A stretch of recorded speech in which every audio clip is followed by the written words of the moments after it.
Welcome students. आज मैं आपके लिए कक्षा 9th का गद्य भाग का पाठ 3 लेकर प्रस्तुत हुई हूँ। उपभोक्तावाद की संस्कृति। उपभोक्तावाद की संस्कृति जो आपका पाठ है उसके लेखक हैं श्यामाचरण दुबे जी। श्यामाचरण दुबे जी द्वारा यह लिखित एक निबंध है जिसमें बाजार की गिरफ्त में आ रहे समाज की वास्तविकता को प्रस्तुत करता है।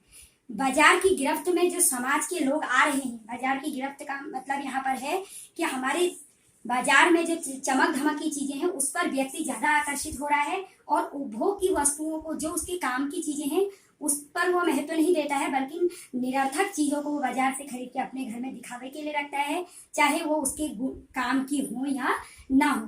तो इसी पर लेखक ने ये पाठ लिखा है कि विज्ञापन की चमक धमक के कारण वस्तुओं के पीछे व्यक्ति भाग रहा है। विज्ञापन आपने देखा होगा, आपके टीवी में, अन्य चीजों में आपको विज्ञापन दिए जाते हैं कि ये चीज इतनी बढ़िया है, ये साबुन इतना अच्छा है, ये कोलगेट इतना अच्छा है।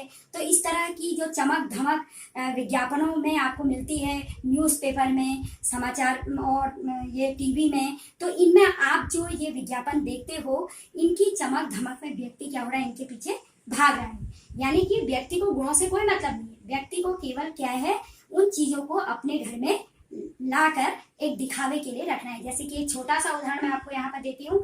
माना कि कंप्यूटर, अगर किसी व्यक्ति को कंप्यूटर की नॉलेज नहीं है, वो कंप्यूटर का कुछ भी नहीं जानता है, लेकिन फिर भी क्या करता है, कंप्यूटर को अपने घर में ले आते हैं, क्योंकि वह समाज में ये दिखाना चाहता है कि मेरे पास भी कंप्यूटर है। तो यही क्या है, चमक धमक, यानी कि बाजार की गिरफ्त, यानी कि बाजार की गिरफ्त में व्यक्ति आ जाता है कि बाजार में जितनी भी चीजें हैं वो सब उपभोग करता है, और यह चीज हमारे समाज के लिए ठीक नहीं है, क्योंकि हमको बाजार की चमक धमक में ना आके वस्तुओं की गुणों पर ज्यादा महत्व देना चाहिए, ना कि हमें अपने दिखावे के लिए वस्तुएं खरीदनी चाहिए। तो लेखक कह रहे हैं कि जैसे जैसे दिखावे की संस्कृति इस संसार में बढ़ती जाएगी, वैसे वैसे हमारे समाज में विषमताएं बढ़ती जाएंगी। यानी कि आने वाले समय में हमारे समाज के लिए यह एक बहुत ही घातक परिणाम लेकर आएगा। तो सबसे पहले पाठ को पढ़ने से पहले मैं आपको यहाँ पर लेखक का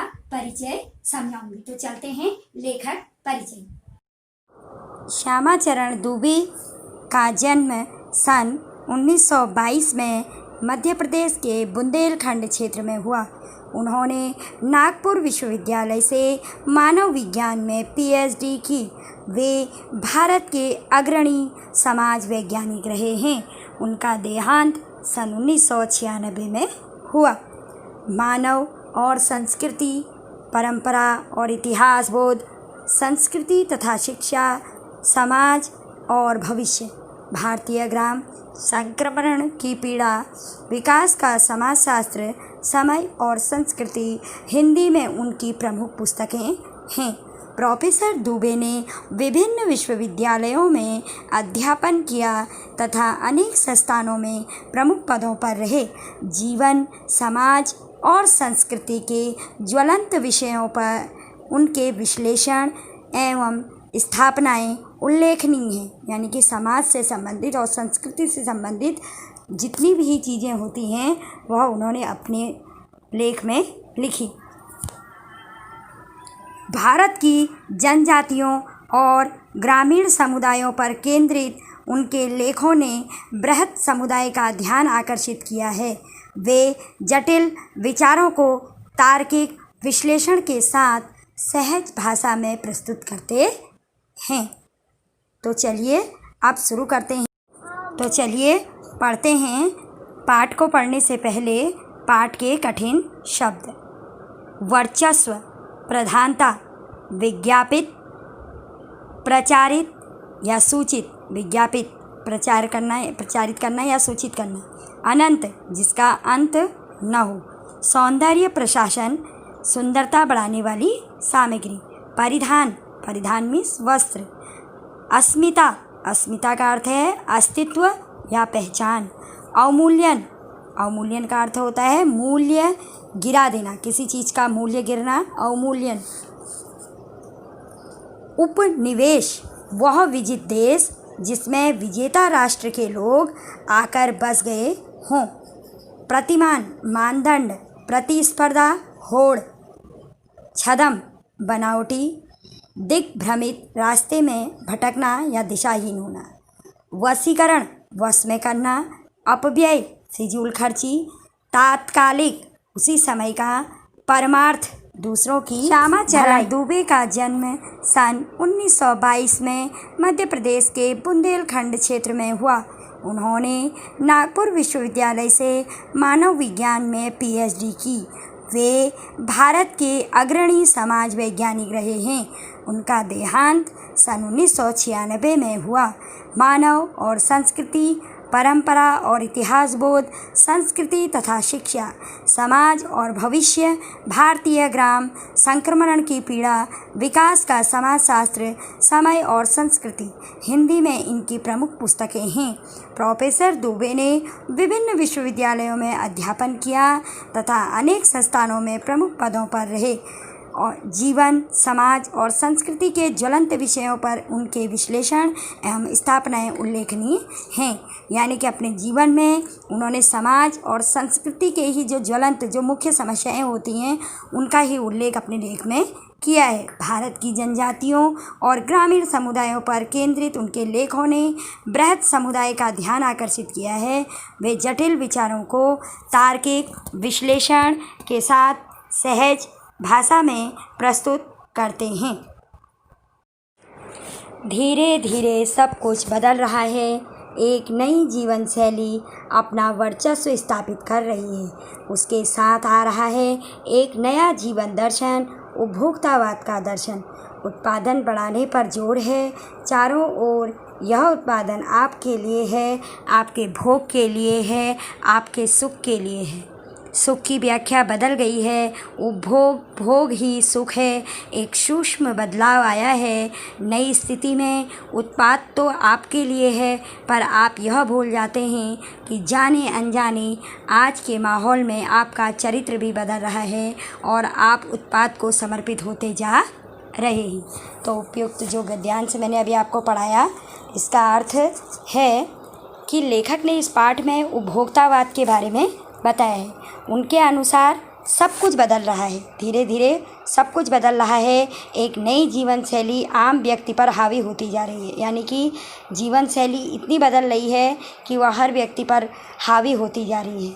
अब उपभोग भोग ही सुख बन गया है। यानी कि उपभोग करने वाली चीज़ों से ही व्यक्ति को क्या मिलता है? सुख मिलता है, सुख प्राप्त होता है। बाजार विलासिता की सामग्रियों से भरा पड़ा है। लेकिन बाजार क्या है? बाजार में बहुत सारी ऐसी चीज़ें हैं जिनका आकर्षण व्यक्ति को अपनी ओर खींचा चला जा रहा है। विलासिता की सामग्रियों से बाजार भरा पड़ा है, जो आपको लुभाने की जी तोड़ कोशिश में निरंतर लगा रहता है। दैनिक जीवन में काम आने वाली वस्तुओं को ही ले लीजिए। जैसे एक टूथपेस्ट चाहिए, यह दांतों को मोती जैसा चमकीला बनाता है, यह मुंह की दुर्गंध हटाता है, यह मसूड़ों को मजबूत करता है, यह आपको पूर्ण सुरक्षा देता है।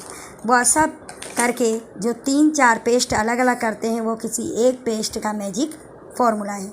कोई बबूल या नीम के गुणों से भरपूर है, कोई ऋषि मुनियों द्वारा स्वीकृत तथा मान्य वनस्पति और खनिज तत्वों के मिश्रण से बना है। जो चाहे चुन लीजिए। यदि पेस्ट अच्छा है तो ब्रश भी अच्छा होना चाहिए। आकार, रंग, बनावट, पहुंच और सफाई की क्षमता में अलग अलग एक से बढ़कर एक। मुंह की दुर्गंध से बचने के लिए माउथ वॉश भी चाहिए। सूची और भी लंबी हो सकती है, पर इतनी ही चीज़ों का बिल काफ़ी बड़ा हो जाएगा, क्योंकि आप शायद बहुविज्ञापित और कीमती ब्रांड खरीदना ही पसंद करें। सौंदर्य प्रसाधनों की भीड़ तो चमत्कृत कर देने वाली है। यानी कि इस पैराग्राफ में आपको बताया जा रहा है कि हमारे बाज़ार में एक से बढ़कर एक सामग्रियां भरी पड़ी हैं। जैसे आप टूथपेस्ट को ही ले लीजिए, कोई दांतों को मोती जैसा बना देता है, कोई मसूड़ों को मजबूत कर देता है, कोई खनिज तत्वों से निर्मित होता है। आप ऐड में देखते हैं, आपको लुभाने के लिए अलग अलग चीज़ें कही जाती हैं। उन्हीं के अनुसार फिर रंग और सफाई की क्षमता रखने वाली, मुंह की दुर्गंध को भगाने वाली चीज़ आपको चाहिए होती है, जैसे माउथ वॉश। फिर सौंदर्य प्रशासन में क्या होता है, हर माह एक से बढ़ के एक चीज़ें जुड़ती जाती हैं। जैसे आप एक साबुन को ही देख लीजिए। एक साबुन होता है और विज्ञापनों के माध्यम से उसको और बढ़ा चढ़ा के कह दिया जाता है, जैसे आपको तरोताज़ा रखेंगे, शुद्ध गंगा जल से निर्मित है। तो इस तरह से हर चीज़ आए दिन व्यक्तियों को लुभाने के लिए कही जाती हैं, ताकि व्यक्ति उनके पीछे क्या हो, आकर्षित हो और उनका भोग करे। जैसे कि आप स्क्रीन पर देख रहे हैं कि इस तरह तरह के विज्ञापन आपको लुभाने के लिए दिए जाते हैं और आप उनके पीछे भागते हैं। हर माह उसमें नए नए उत्पाद जुड़ते जाते हैं। साबुन ही देखिए, एक में हल्की खुशबू है, दूसरे में तेज़। एक दिन भर आपके शरीर को तरोताज़ा रखता है, दूसरा पसीना रोकता है, तीसरा जर्म्स से आपकी रक्षा करता है। यह लीजिए सीने स्टार्स के सौंदर्य का रहस्य, उनका मनपसंद साबुन। सच्चाई का अर्थ समझना चाहते हैं, यह लीजिए। शरीर को पवित्र रखना चाहते हैं, यह लीजिए। शुद्ध गंगाजल में बनी साबुन चमड़ी और को नर्म रखने के लिए, यह लीजिए। महंगी है पर आपके सौंदर्य में निखार ला देगी। संभ्रांत महिलाओं की ड्रेसिंग टेबल पर 30-30 हज़ार की सौंदर्य सामग्री होना तो आज के डेट में मामूली बात है। पेरिस से परफ्यूम मंगवाइए, इतना ही और खर्च हो जाएगा। ये प्रतिष्ठा चिन्ह है, समाज में आपकी हैसियत जताते हैं। पुरुष भी इस दौड़ में पीछे नहीं हैं। पहले उनका काम साबुन और तेल से चल जाता था, लेकिन वर्तमान में आफ्टर सेव और कोलोन बाद में आए। अब तो इस सूची में दर्जन 2 दर्जन चीज़ें और जुड़ गई हैं। कहने का अर्थ यह है कि आपको लुभाने के लिए सिने स्टार्स द्वारा भी सौंदर्य प्रशासनों का क्या किया जाता है, ऐड किया जाता है, जिससे कि आप उनके पीछे क्या हैं, भागें। और सच्चाई तो यह है कि हमें सही मायनों में इसके अर्थ को समझना चाहिए। आप वर्तमान में महिलाओं को ही देखिए, उनके ड्रेसिंग टेबल में आपको हमेशा 30-30 हज़ार की सौंदर्य सामग्री मिलेंगी। कोई पेरिस से परफ्यूम मंगाते हैं, खर्चा बहुत हो जाता है, लेकिन अपनी समाज में प्रतिष्ठा को बनाए रखने के लिए वो परफ्यूम का यूज़ करते हैं। उसी प्रकार आज महिलाएं ही नहीं, पुरुष भी इस दौड़ में पीछे नहीं है। पहले से पुरुष का साबुन और तेल से काम चल जाता था, लेकिन वर्तमान में पुरुष भी फैशन के दौर में आगे हैं और आज उनकी भी फैशन की सूची में दर्जन या 2 दर्जन चीज़ें और अधिक जुड़ गई हैं।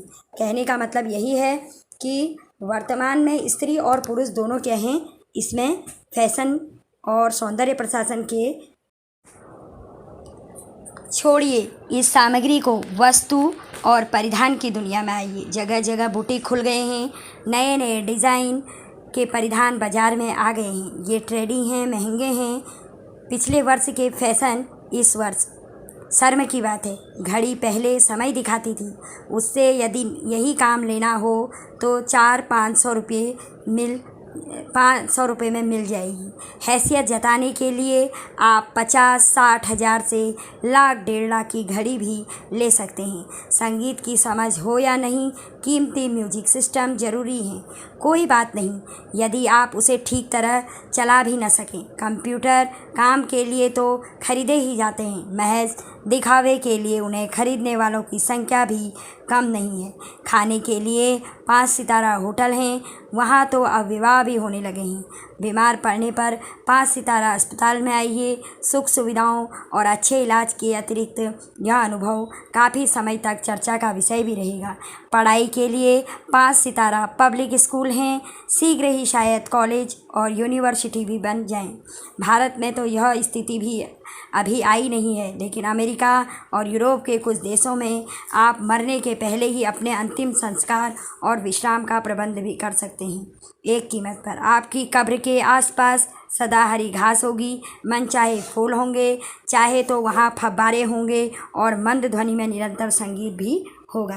कहने का अर्थ यह है कि वस्तुओं और परिधानों की दुनिया से शहरों में जगह जगह क्या खुल गए हैं, ब्यूटी पार्लर, बुटीक इत्यादि सब खुले हुए हैं। तो बुटीक खुल गए हैं जिनमें परिधान के वस्तुओं को बनाया जाता है।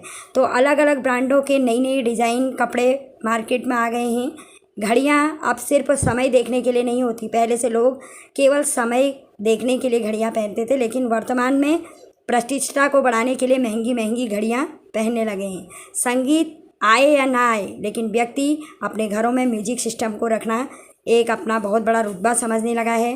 भले ही बजाना आए या ना आए, कंप्यूटर को दिखावे के लिए खरीदा जा रहा है। कंप्यूटर, मैंने आपको कहा कि कंप्यूटर भले ही व्यक्ति को आए या ना आए, उसको ज़रूरत हो या ना हो, लेकिन वह दिखावे के लिए अपने घर में क्या रख देता है, कंप्यूटर रख लेता है। यानी कि उसका कोई उपयोग न होने पर भी वो उसका भोग करता है। तो इसी तरह प्रतिष्ठा के नाम पर शादी विवाह भी अब 5 सितारा होटल में होने लगे हैं। इलाज करवाने के लिए 5 सितारा हॉस्पिटल में जाया जाता है। शिक्षा के लिए 5 सितारा स्कूल मौजूद हैं। कुछ दिनों में कॉलेज और यूनिवर्सिटी भी बन जाएंगे। अमेरिका और यूरोप में मरने के पहले ही अंतिम संस्कार का, विश्राम का प्रबंध कर लिया जाता है। कहने का अर्थ यह है कि अभी भारत में ये चीज़ नहीं आई है, लेकिन अगर आप अमेरिका और यूरोप जैसी जगह में जाएंगे तो वहाँ पहले ही लोग अपने मरने के बाद विश्राम की व्यवस्था पहले ही कर देते हैं कि यहाँ पर हम विश्राम करेंगे, मरने के बाद यहाँ पर हमारा अंतिम संस्कार किया जाएगा, यहाँ पर हम लेटेंगे और यहाँ पर कैसी व्यवस्था होगी, चारों तरफ कैसे फूल होंगे, कैसा और फूल, फव्वारे, संगीत का इंतज़ाम पहले ही लोग उसको अपने लिए क्या कर लेते हैं, जिसे आप बुक करना कहते हैं, बुकिंग कर लेते हैं। यानी कि आप पहले ही उसको ख़रीद लेते हैं अपने लिए। तो यह भारत में तो नहीं होता, पर भविष्य में हो जाएगा। कहने का अर्थ है कि अभी तो यूरोप और अमेरिका में ये चीज़ें होती हैं, लेकिन वर्तमान में अगर यही चीज़ें आगे चलती रहेंगी तो भारत में भी बहुत जल्दी ये चीज़ें लोग करने लगेंगे। अमेरिका में आज जो हो रहा है, कल वह भारत में भी आ सकता है। प्रतिष्ठा के अनेक रूप होते हैं, चाहे वे हास्यास्पद ही क्यों न हो। यह है एक छोटी सी झलक उपभोक्तावादी समाज की। यह विशिष्ट जन का समाज है, पर सामान्य जन भी इसे ललचाई निगाहों से देखते हैं। उनकी दृष्टि में एक विज्ञापन की भाषा में यही है राइट चॉइस बेबी। कहने का अर्थ यह है कि अमेरिका में जो कुछ भी हो रहा है वो कल भारत में भी हो सकता है, क्योंकि अपनी प्रतिष्ठा को बनाने के लिए व्यक्ति किसी भी हद तक चला जाता है, चाहे वो अपना मजाक ही क्यों ना बना ले। तो कहने का अर्थ है यह हमारी समाज की एक छोटी सी झलक है, लेकिन आने वाले समय में यदि व्यक्ति उपभोग के पीछे ऐसे ही भागेगा तो हमारे लिए बहुत ही नुकसान का कारण रहेगा। हर सामान्य जन, यानी कि हर व्यक्ति उपभोग करने वाली चीज़ों को ललचाई निगाहों से देखता है, इसीलिए वह विज्ञापन की हर भाषा, उसकी विज्ञापन की भाषा में यही लिखा रहता है कि राइट चॉइस बेबी, यानी कि यही सबसे अच्छी चॉइस है, यही आपके लिए। अब विषय के गंभीर पक्ष की ओर आएं। इस उपभोक्ता संस्कृति का विकास भारत में क्यों हो रहा है? सामंती संस्कृति के तत्व भारत में पहले भी रहे हैं। उपभोक्तावाद इस संस्कृति से जुड़ा रहा है। आज सामंत बदल गए हैं, सामंती संस्कृति का मुहावरा बदल गया है। हम सांस्कृतिक अस्मिता की बात कितनी ही करें, परंपराओं का अवमूल्यन हुआ है, आस्थाओं का क्षरण हुआ है। कड़वा सच तो यह है कि हम बौद्धिक दास्ता स्वीकार कर रहे हैं, पश्चिम के सांस्कृतिक उपनिवेश बन रहे हैं। हमारी नई संस्कृति अनुकरण की संस्कृति है। हम आधुनिकता के झूठे प्रतिमान अपनाते जा रहे हैं। प्रतिष्ठा की अंधी प्रतिस्पर्धा में जो अपना है उसे खोकर छद्म आधुनिकता की गिरफ्त में आते जा रहे हैं। संस्कृति की नियंत्रक शक्तियों के क्षीण हो जाने के कारण हम दिग्भ्रमित हो रहे हैं। हमारा समाज ही अन्य निर्देशित होता जा रहा है। विज्ञापन और प्रसार के सूक्ष्म तंत्र हमारी मानसिकता बदल रहे हैं।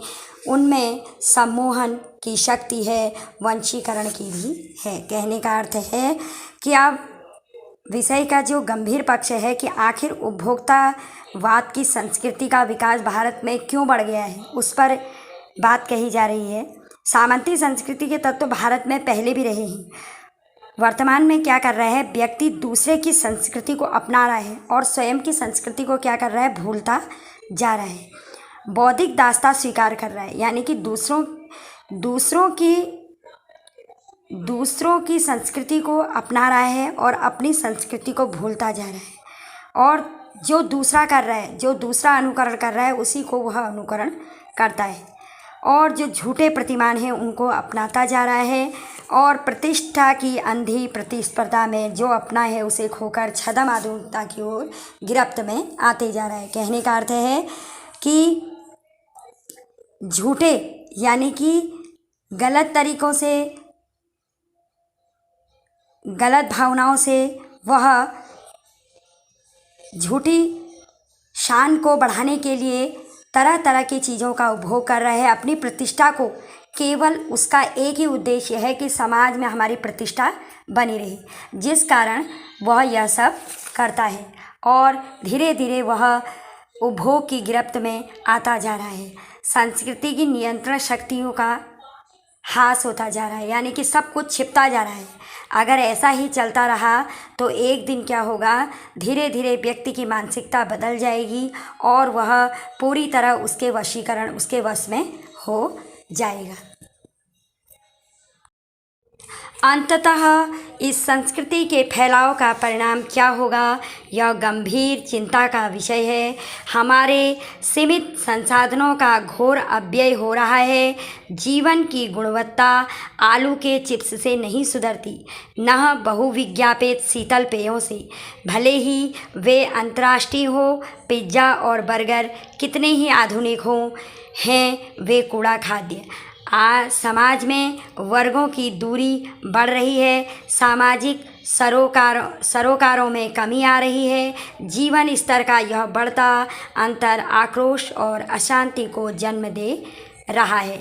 जैसे जैसे दिखावे की यह संस्कृति फैलेगी, सामाजिक अशांति भी बढ़ेगी। कहने का अर्थ है धीरे धीरे संस्कृति, यानी कि ये जो दिखावे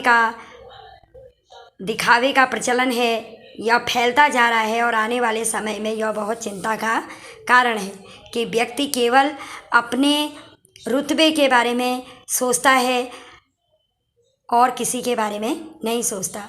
और इससे क्या हो रहा है, हमारे जो सीमित संसाधन हैं उनका घोर क्या हो रहा है, अपव्यय, मतलब उनका बहुत ज़्यादा नुकसान हो रहा है, बहुत ज़्यादा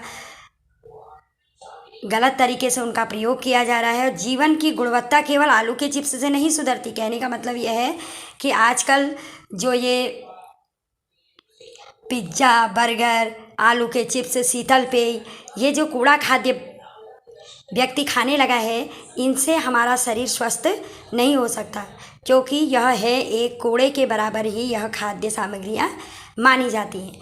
समाज में व्यक्ति एक दूसरे से कटा सा रहने लग गया है, व्यक्ति एक दूसरे से दूरी बना के रखता है, जिसका हमारे देश में बहुत ज़्यादा फर्क पड़ता है। यानी कि इसका पूरा श्रेय हमारे समाज के व्यक्तियों को ही जाता है, क्योंकि वही हमारी संस्कृति को भूल चुके हैं और उसे अपनाने के बजाय दूसरे की संस्कृति को अपनाते हैं।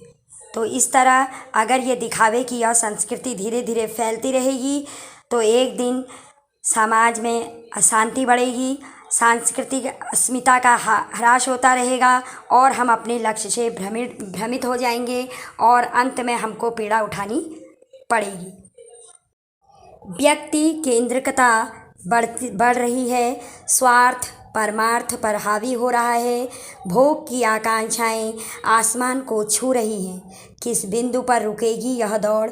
गांधी जी ने कहा था कि हम स्वस्थ सांस्कृतिक प्रभावों के लिए अपने दरवाजे खिड़की खुले रखें, पर अपनी बुनियाद पर कायम रहें। उपभोक्ता संस्कृति हमारी सामाजिक नींव को ही हिला रही है।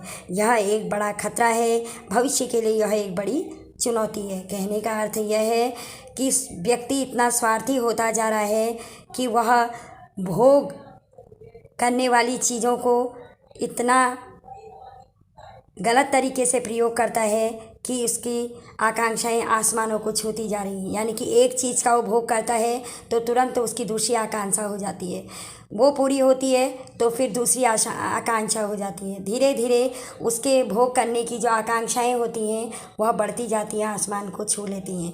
पता नहीं व्यक्ति की यह भागती हुई दौड़ कब रुकेगी। गांधी जी ने भी कहा है कि यदि हमें अपने देश को एक विकसित देश के रूप में देखना है तो हमें अपनी संस्कृति, अपने सांस्कृतिक प्रभावों को हिलने नहीं देना है, अपनी बुनियाद पर कायम रहना है। यदि उपभोक्ता संस्कृति हमारी सामाजिक नींव को हिला रही है, क्योंकि यदि व्यक्ति इसी तरह भोग करने वाली चीज़ों के पीछे भागता रहेगा तो एक दिन हमारी सामाजिक नींव को हिला देगा और यह भारत के लिए एक बहुत बड़ा खतरा है और भविष्य के लिए एक बहुत बड़ी चुनौती है। तो लेखक इस पाठ में यही कहना चाहते हैं कि व्यक्ति को अपनी आकांक्षाओं को बांध के रखना चाहिए। हर चीज़ का भोग करना आवश्यक नहीं है, हमें पहले चीज़ों के गुणों पर जाना चाहिए और गुणों से ही हमें उसे खरीदना चाहिए, ना कि हमें अपनी आकांक्षाओं को बढ़ाते रहना चाहिए। क्योंकि भविष्य में अगर उपभोक्ता संस्कृति इस तरह बढ़ती चली गई तो एक दिन यह हमारे भारत के लिए एक बहुत बड़ा खतरा होगी और एक बहुत बड़ी चुनौती बनकर हमारे सामने खड़ी हो जाएगी।